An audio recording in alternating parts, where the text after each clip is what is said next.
Welcome back. And we were talking about transferable skills and non-transferable skills.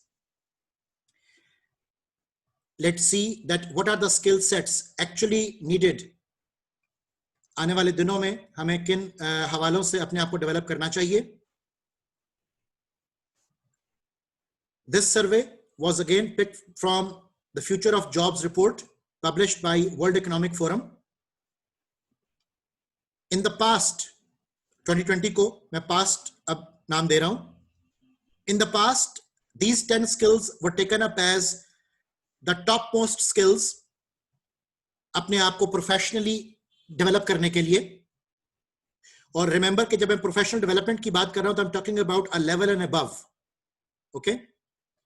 So the topmost skills required in 2020 were complex problem solving, critical thinking, creativity, people management, coordinating with others, emotional intelligence, judgment and decision making, service orientation, negotiation, and cognitive flexibility.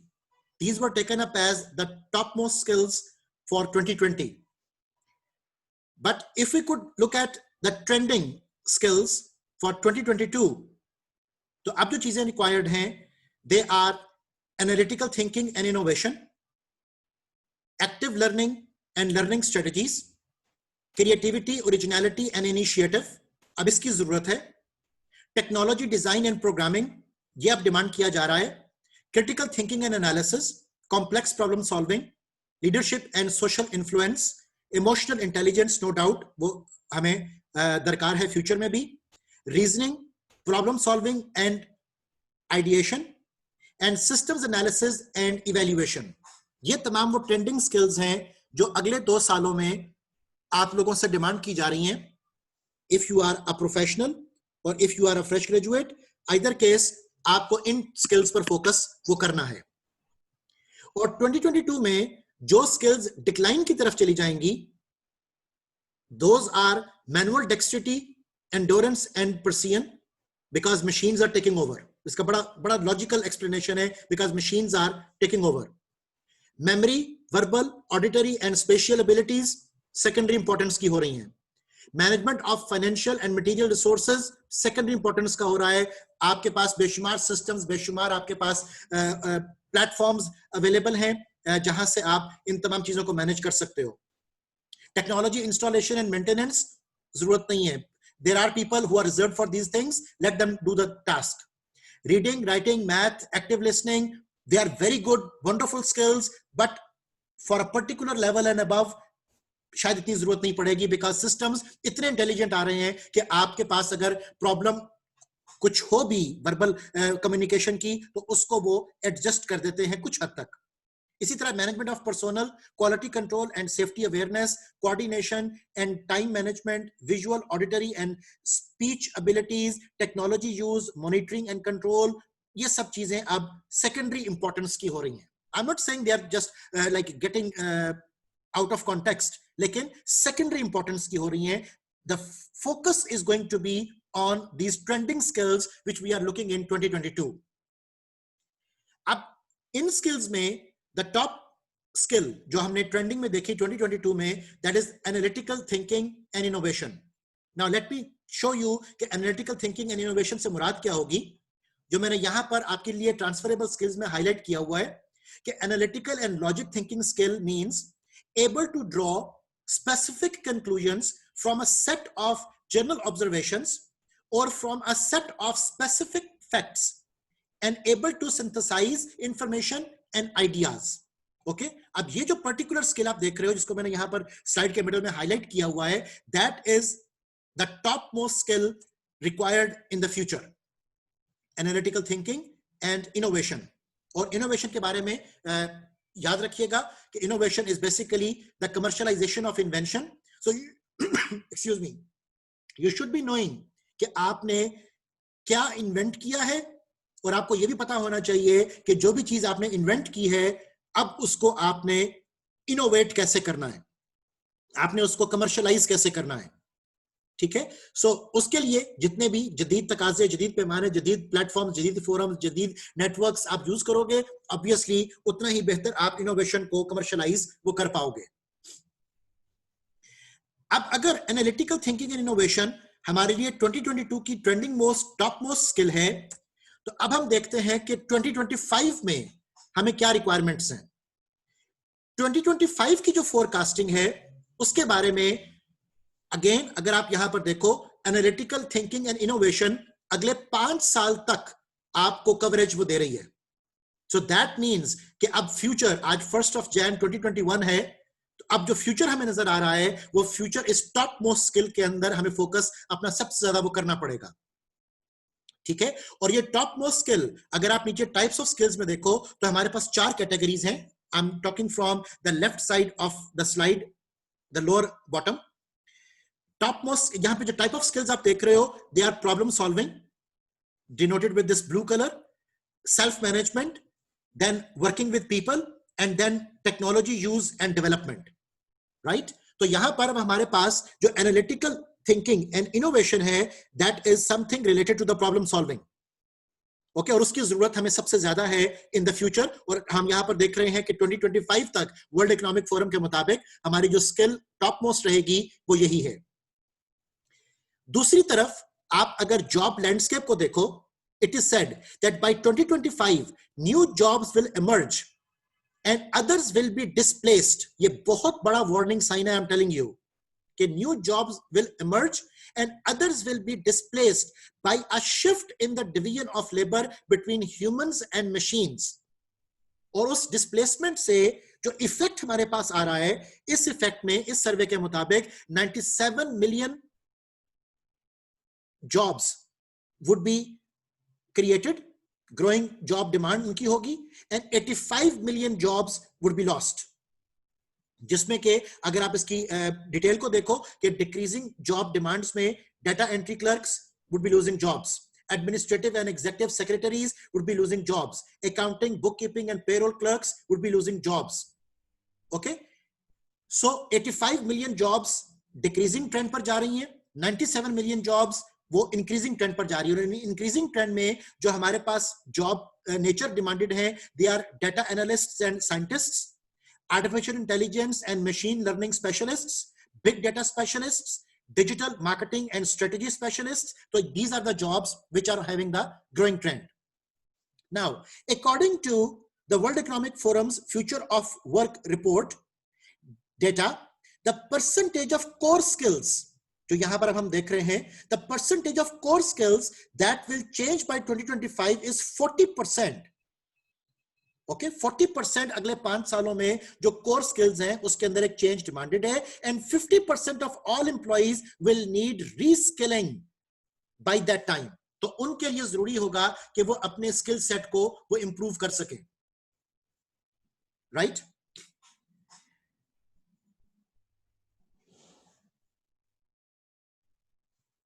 So this is not basically like the difference of these two figures. ये जो हम यहां पर देख रहे हैं ये दो डिफरेंसेस नहीं है, ये new jobs related to 95 million vacancies और 95 million job post worldwide हम फिगर्स कोट कर रहे हैं, उसकी बात की जा रही है। क्योंकि सर्वे के अंदर चूंकि they counted the industries and the companies from Europe, they counted the companies and industries from America, they counted the companies and industries from Asia, Middle East भी, South Asia भी, उन्होंने different regions जो है वो identify किए हुए थे अपनी इस रिपोर्ट के अंदर, जहां के collective data को हम यहाँ पर वो शो कर रहे हैं। तो it is not just the difference of 12 million, basically these are the people who would be lacking behind and those would be the people who will be coming up. All right. So यहाँ पर अब हम अगर 2025 के figures को देखें, I'll be sharing by the way this report with you, आप उसको डिटेल से जो है वो जरूर पढ़िएगा। So if 2025 तक हमें analytical thinking and innovation skill की जरूरत है और हमारे सर्वाइवल के लिए प्रॉब्लम सॉल्विंग कैपेबिलिटी का होना वो सबसे इंपॉर्टेंट समझा जा रहा है, तो अब हम देखते हैं कि इस स्किल को कैलकुलेट कैसे करना है। आप कैलकुलेट करने के लिए मैं आपकी ये स्क्रीन शेयर ऑफ कर रहा हूं and I will B turning on a PDF file for you.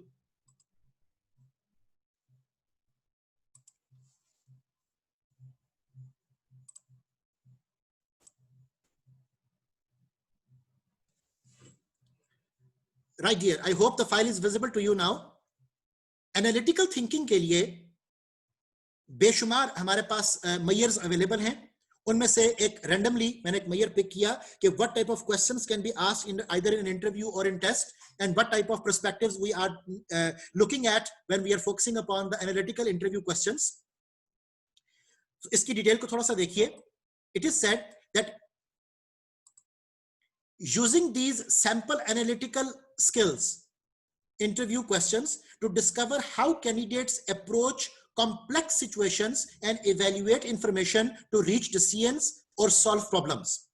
अब इस तरह के हमारे पास कई पर्सपेक्टिव्स अवेलेबल हैं. आप जॉब हायरिंग के अंदर भी इन स्किल्स को इन्वेस्टिगेट कर सकते हो, और अगर आप बिफोर ज्वाइनिंग अ जॉब आप खुद से कैलकुलेट करना चाह रहे हो कि either you are having this skills और नॉट, तो आप इन टेस्ट को गो थ्रू वो कर सकते हो. जैसा कि आपसे मैंने पर्सनैलिटी के बारे में एक टेस्ट कंडक्ट किया था जिसमें हमने पर्सनैलिटी की डायमेंशंस को, एग्रीएबलनेस, कंसेंसुअसनेस, एक्सट्रोवर्जन, हमने उसको कैलकुलेट किया था. बिल्कुल उसी तरह अब हम स्किल्स को इन्वेस्टिगेट वो कर रहे हैं. आप स्किल्स को इन्वेस्टिगेट करने के लिए जैसे यहां पर वो आगे वाज़ह कर रहे हैं कि why you should test candidates analytical skills. It is said that analytical skills refer to the ability to gather data, break down a problem, weigh pros and cons, and reach logical decisions.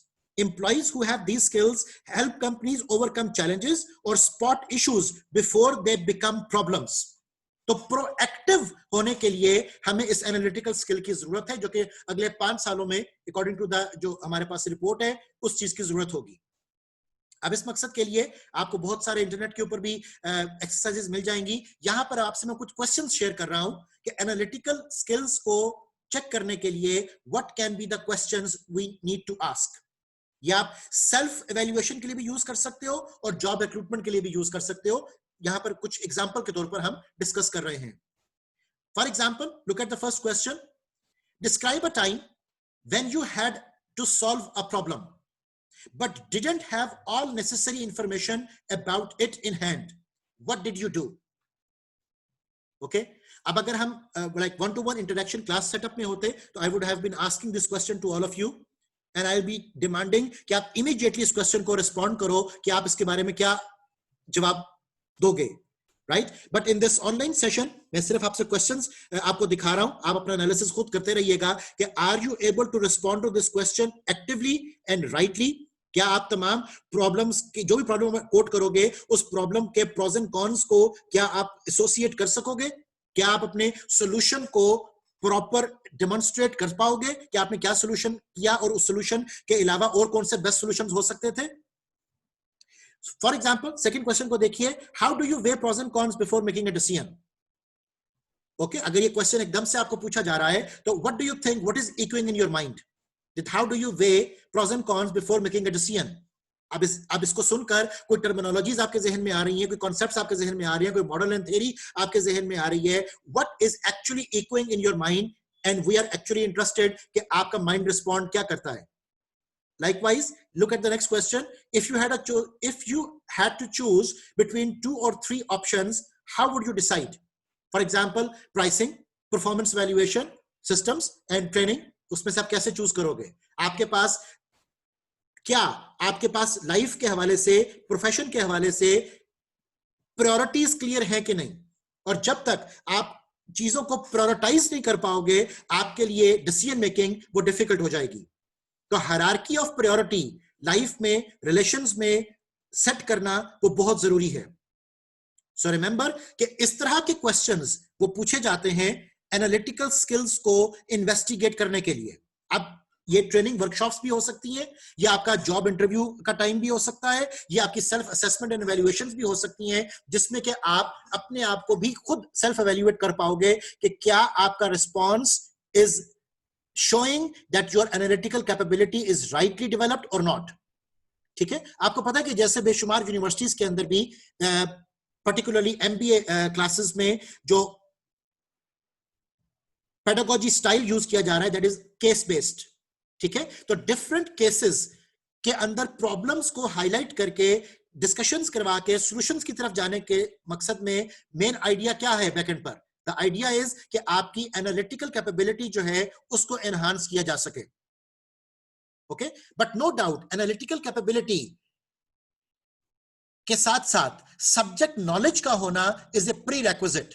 आप ये कभी मत समझो कि सिर्फ analytical capability के साथ without knowing the details of the subject you will be able to have survival. ठीक है, तो आपके पास सब्जेक्ट नॉलेज भी होना चाहिए, और सब्जेक्ट नॉलेज होने के बाद नेक्स्ट स्टेप वुड बी कि जहां पर अब आपको डिसीजन मेकिंग पोजीशन में वो हम रख सकते हैं. So this is how analytical skills are being investigated. ये पूरा डॉक्यूमेंट मैं आपसे शेयर कर दूंगा, इसको जरूर गो थ्रू कीजिएगा and you will come to know कि किस तरीके से एनालिटिकल स्किल्स को हम इन्वेस्टिगेट वो करेंगे. यहां पर मैं इस डॉक्यूमेंट का शेयर ऑफ कर रहा हूं and I am moving back to the slides.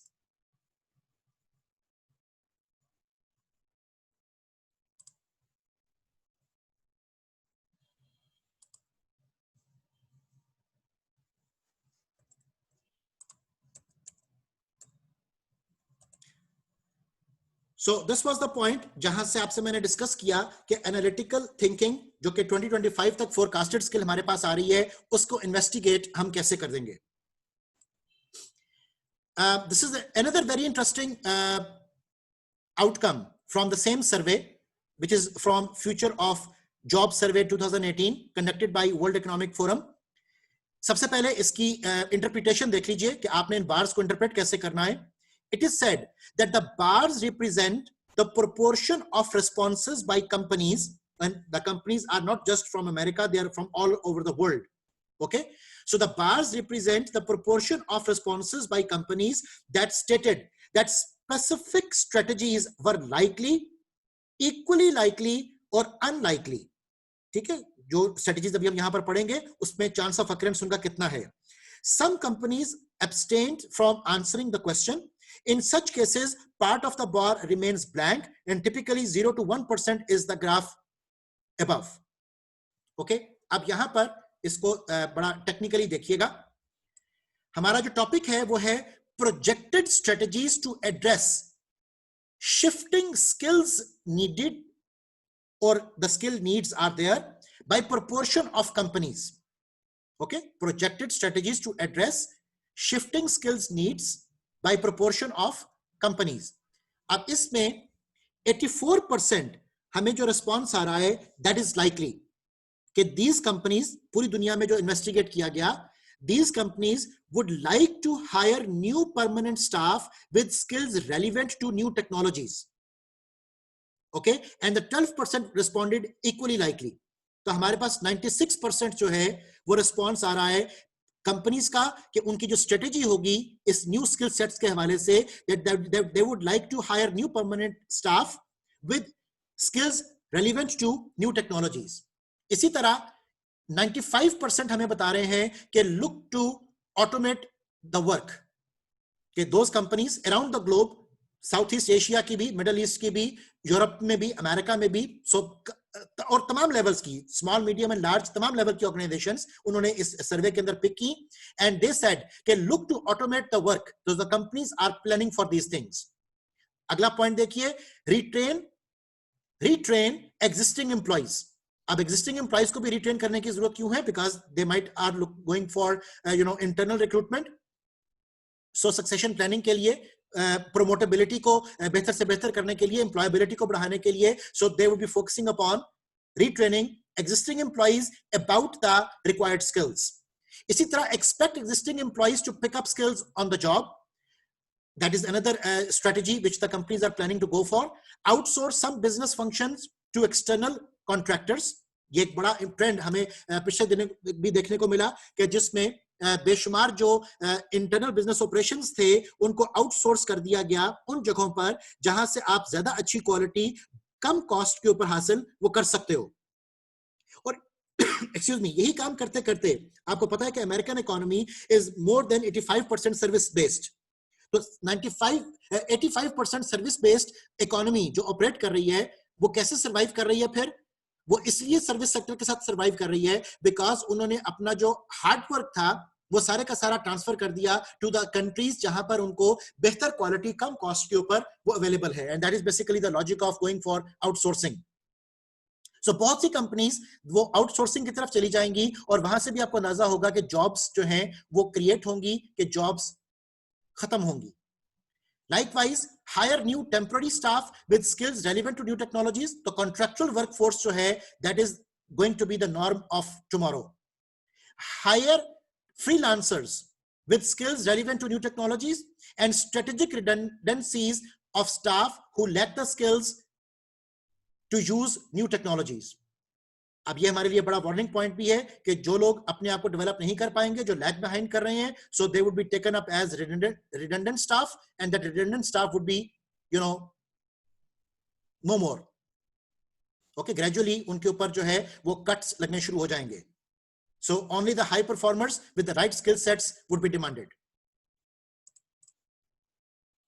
अब हमारा नेक्स्ट जो कंसर्न शुरू हो रहा है वो ये है कि स्किल्स और कंपिटेंसीज का आपस में क्या लिंक है. द रीजन बीइंग कि अब हमने कंपिटेंसी फ्रेमवर्क का जो कॉन्सेप्ट है उसको समझना है, और मैं आपको बताना ये चाहूंगा कि स्किल्स एंड कंपिटेंसीज आपस में किस तरीके से एसोसिएटेड हैं.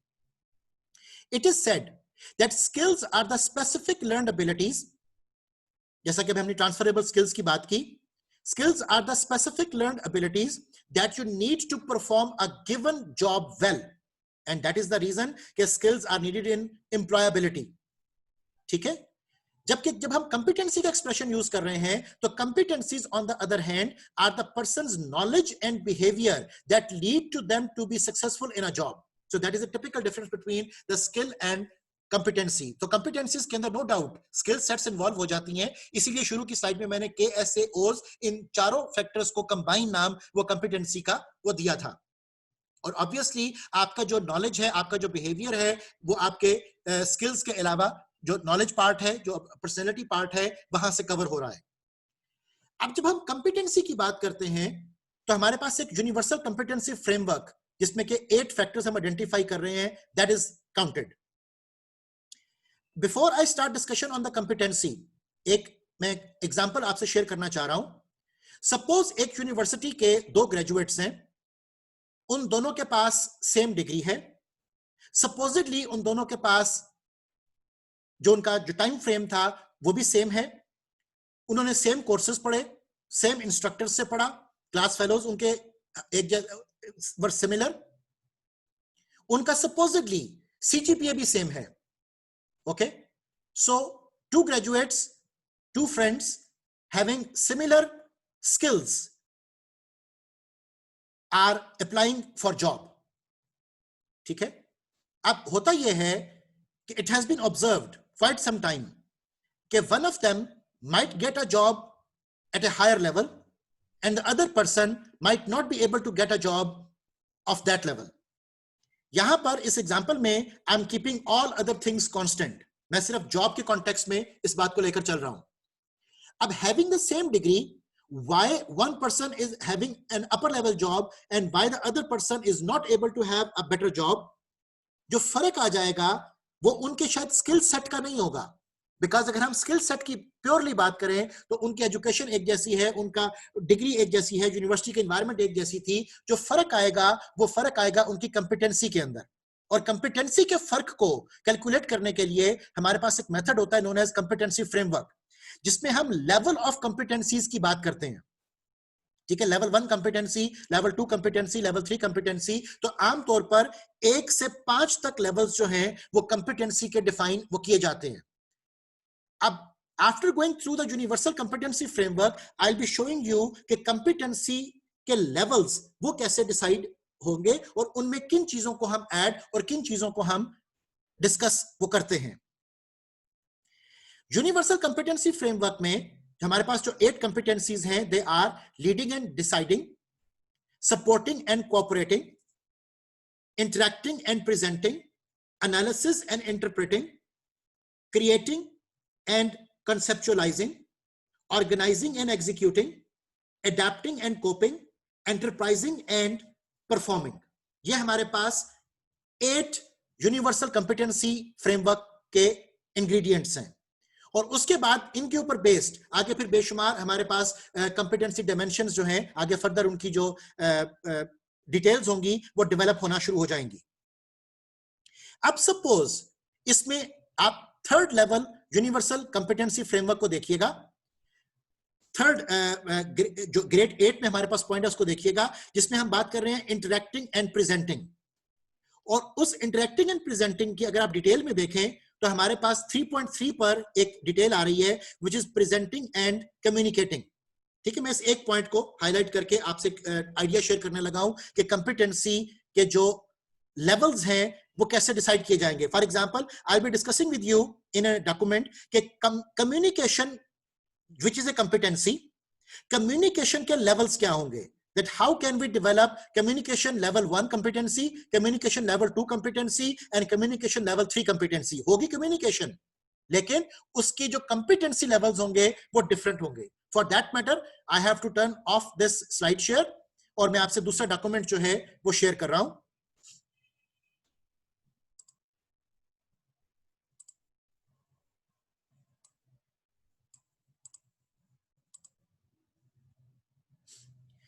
I hope the next document is visible to you। यहां पर हम ह्यूमन रिसोर्सेज कंपिटेंसी मॉडल एक देख रहे हैं which was developed at University of Michigan। वहां पर जो कंपिटेंसी मॉडल डेवलप किया गया, इस मॉडल के अंदर हम लेवल्स ऑफ कंपिटेंसी को वो विजुअलाइज करेंगे। अभी जैसा आपको मैंने कम्युनिकेशन के कॉन्टेक्स्ट में बताया कि कम्युनिकेशन के डिफरेंट लेवल्स ऑफ कंपिटेंसीज को ऑर्गेनाइजेशन के अंदर डिफाइन किया जाता है, उस कॉन्टेक्स्ट में यहां पर हमारे पास कुछ functional skills which are otherwise competencies वो हम लिस्टेड देख रहे हैं। इसमें लीडरशिप भी है, इसमें आपके पास कम्युनिकेशन है, इसमें प्रोजेक्ट मैनेजमेंट है। सो डिफरेंट स्किल सेट्स हमारे पास अवेलेबल है। I M clicking on communication और यहां पर अब हम कम्युनिकेशन के कॉन्टेक्स्ट में लेवल्स ऑफ कंपिटेंसीज को विजुअलाइज कर रहे हैं। लेवल्स ऑफ कंपिटेंसीज को एलैबोरेट करने से पहले आप सबसे पहले इस फैक्टर को डिफाइन करोगे जिसके बारे में आपने लेवल्स को डेवलप करना है। For example, communication according to this definition is effectively uses, इसकी definition हम बना रहे हैं, effectively uses formal and informal communication efforts to express concepts, strategies, information and inspiration that affect the listeners in the desired manner। okay? अब ये हमारी एक communication के कॉन्टेक्स्ट में एक्सप्लेनेशन बन गई कि what do we actually mean by communication. अब इस बात को जहन में रखते हुए लेवल 1 कंपिटेंसी देखिए और ये बात याद रखिएगा कि कंपिटेंसी फ्रेमवर्क्स आप जब डेवलप कर लेते हो तो कंपिटेंसी फ्रेमवर्क्स आपको हेल्प करते हैं राइट पर्सन को राइट जॉब पर एलोकेट करने के लिए। कि मैनेजर मार्केटिंग और असिस्टेंट मैनेजर मार्केटिंग, इन दोनों में कम्युनिकेशन से रिलेटेड कौन सी आपको कंपिटेंसी रिक्वायर्ड है, that is the question which I am addressing to. मैं फिर से रिपीट कर रहा हूं, manager marketing and assistant manager marketing, suppose दोनों एमबीए हैं, लेकिन उनमें जो फर्क होगा वो कंपिटेंसीज का होगा और वो कंपिटेंसीज का फर्क किस किस्म का होगा उसको आप यहां पर देखिए। कम्युनिकेशन में जब हम लेवल 1 कंपिटेंसी की बात करेंगे तो it is saying demonstrates good listening skills by using appropriate body language when speaking with others। okay, this is level 1 competency। level 1 में दूसरा पॉइंट देखिए, speaks clearly and can be easily understood by intended audience। okay, बहुत अच्छी competency है, हम level 1 पे देख रहे हैं। नंबर 3rd पॉइंट देखिए, summarizes और paraphrases personal understanding of what others have said to verify understanding and clarify actions to be taken, outcomes expected। okay, so this is level 1 competency। अगला देखिए, tailors the content of speech and written communications to the level and experience of the audience। likewise uses appropriate grammar and use of words in oral speech। तो आप level 1 competency के साथ हो, and expresses ideas and conveys information clearly and concisely in writing using concrete specific language and using pronunciation and grammar correctly। अब आप देखिए, ये तमाम खुसूसियात are wonderful, but ये तमाम खुसूसियात level 1 competency of communication को शो कर रही हैं। अब हम देखते हैं कि if these are level 1 competency communication aspects, तो level 3 के अंदर फिर क्या होगा। मैं सेकंड लेवल को स्किप कर रहा हूं। अब हम लेवल 3 की कंपिटेंसीज देखते हैं। लेवल 3 में वो कहता है कि है कम्युनिकेशन का एस्पेक्ट ही, but in level 3 demonstrates awareness of and flexibility in communication style. ठीक है, ये पहला फर्क आ गया। With a wide variety of cultures, अब across the border cross cultural sensitivities, इसको भी हम शामिल कर रहे हैं। Wide variety of audience, organisational groups and management levels. Okay, तो हमने उसके स्कोप ऑफ कम्युनिकेशन को बाय डेफिनेशन वो ब्रॉड कर दिया है। अगला पॉइंट देखिए, ये आपको लेवल 1 कंपिटेंसी से हम एक स्टेप 2 स्टेप ऊपर लेकर जा रहे हैं। एक और बात इसमें याद रखिएगा, लेवल 3 डज नॉट मीन कि लेवल 1 उसमें काउंट नहीं हो रहा। लेवल 3 मींस कि in addition to the above mention points, ये चीजें आप ऐड ऑन कर रहे हो। अब लेवल 3 कंपिटेंसी में क्या होगा, वो बात कर रहा है consistently conveys confidence in public communication with large groups. And number 3, effectively identifies unique audiences and creates tailored communications of varying scope that produce measurable outcomes. So this is what you call level 3 competency. मैं फिर से आपको refer करना चाहूंगा, जो आपको मैंने एक सिंपलेस्ट डेफिनेशन एचआरएम की बताई थी कि put the right person at the right job at the right time. तो माइंड यू कि राइट पर्सन को जब हम टेक्निकली स्पीकिंग डिफाइन कर रहे हैं, तो हमें उसके कंपिटेंसी लेवल को भी इवैल्यूएट करना पड़ेगा, ताकि उसके मुताबिक आप उसका टेस्ट डिजाइन, ताकि आप उसके मुताबिक उसका इंटरव्यू वो कंडक्ट कर सको। सो जो इंटरव्यू क्वेश्चंस आप एक अपर लेवल जॉब के लिए पूछ रहे हो, वो इंटरव्यू क्वेश्चंस आप एक लोअर लेवल जॉब के लिए नहीं पूछते हो। तो इसके बैकएंड के ऊपर जो रैशनैलिटी है, I am trying to discuss with you that rationality. Let me discuss with you another competency which is very important, और जिसके ऊपर बड़ी डिबेट जो है वो हमारी चलती है, and that competency is about the leadership. ठीक है, अब जनरली स्पीकिंग, आप लोग रिसर्च के स्टूडेंट्स हो, जनरली स्पीकिंग तो यही कहा जाता है कि लीडरशिप इज लीडरशिप, लेकिन लीडरशिप की कंपिटेंसी लेवल्स क्या हैं? What is leadership level 1, what is leadership level 2, what is leadership level 3? ये चीज आपके लिए समझनी बहुत जरूरी है। So I have just clicked on the leadership, तो ये मेरे पास लीडरशिप के लेवल्स आ गए। अब लीडरशिप के लेवल्स में, and mind you I am not talking about types of leaderships, I'm talking about leadership as a competency, और उस competency के levels जो आपको different jobs में वो required होंगे। अब यहां पर देखिए, leadership के context में हम सबसे पहले leadership को define करते हैं कि leadership would mean demonstrates corporate responsibility, administrative skill, as well as a commitment to and a vision for public service. Okay, ये हमने एक leadership को अपनी organization के मुताबिक define कर लिया। अब हम देखते हैं कि लेवल 1 लीडरशिप क्या है।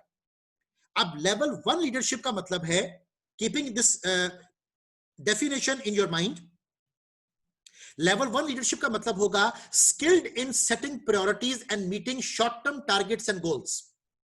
Okay, this is level 1 leadership, skilled in setting priorities and meeting short term targets and goals. Okay, second देखिए, shares information freely and keeps others informed, shares resources between work groups. So this is another aspect in level 1 leadership. और ये अगर आप इसको feel करो कि ये हमारे पास जो फ्लोर मैनेजर है, जो हमारे पास फ्रंट लाइन मैनेजर है, ये उसकी एक्चुअली लीडरशिप कैपेबिलिटीज को हम देख रहे हैं। नंबर 3rd पॉइंट देखिए, encourages new ideas, creativity and innovation. Number 4th point देखिए, quickly and accurately assesses situation and determines critical next steps. Okay, तो ये हमारे पास लेवल 1 लीडरशिप कैपेबिलिटीज डिफाइन हो गई। अब अगर हम लेवल 3 पर चले जाएं, तो this is level 3 competency. Again हम बात लीडरशिप की कर रहे हैं, लेकिन यहां पर अब हमारे पास जो कॉन्टेक्स्ट है, it is getting a little different. For example, level 3 it is said steadfastly maintains focus on goals in difficult situations. वहां पर हम सिर्फ बात क्या कर रहे थे, अब मैं आपको पॉइंट टू पॉइंट कंपैरिजन दिखाता हूं। यहां पर आपका focus on goals in difficult situations, crisis management, इसकी बात की जा रही है। सेकंड पॉइंट में देखिए, briefly clarify brings clarity and decisiveness in a crisis. ठीक है, तो ये आपके पास लेवल 3 की कंपिटेंसी है। जबकि लेवल 1 में हमने जो पॉइंट अभी देखा था, वो कहता है skilled in setting priorities and meeting short term goals. Right, तो आप कंपिटेंसीज को एलैबोरेट करते हो लेवल्स के अंदर, और फिर डिसाइड करते हो कि किस पर्टिकुलर जॉब के लिए आपको किस लेवल की कंपिटेंसी वो रिक्वायर्ड है, और फिर उस लेवल की कंपिटेंसी के मुताबिक आप जब रिक्रूटमेंट अपना पूरा प्रोसेस लॉन्च कर रहे हो तो उसमें टेस्टिंग, उसमें इंटरव्यूइंग, इन तमाम चीजों को लुक आफ्टर वो किया जाता है। नो डाउट मैं थोड़ा सा सोफिस्टिकेटेड कॉन्टेक्स्ट में चीजों को एलैबोरेट कर रहा हूं, but you should be knowing कि राइट पर्सन की डेफिनेशन वो किस तरीके से एलैबोरेट की जाती है। So this was about the competency framework. मैं दोबारा अब रेफर कर रहा हूं अपनी स्लाइड्स को।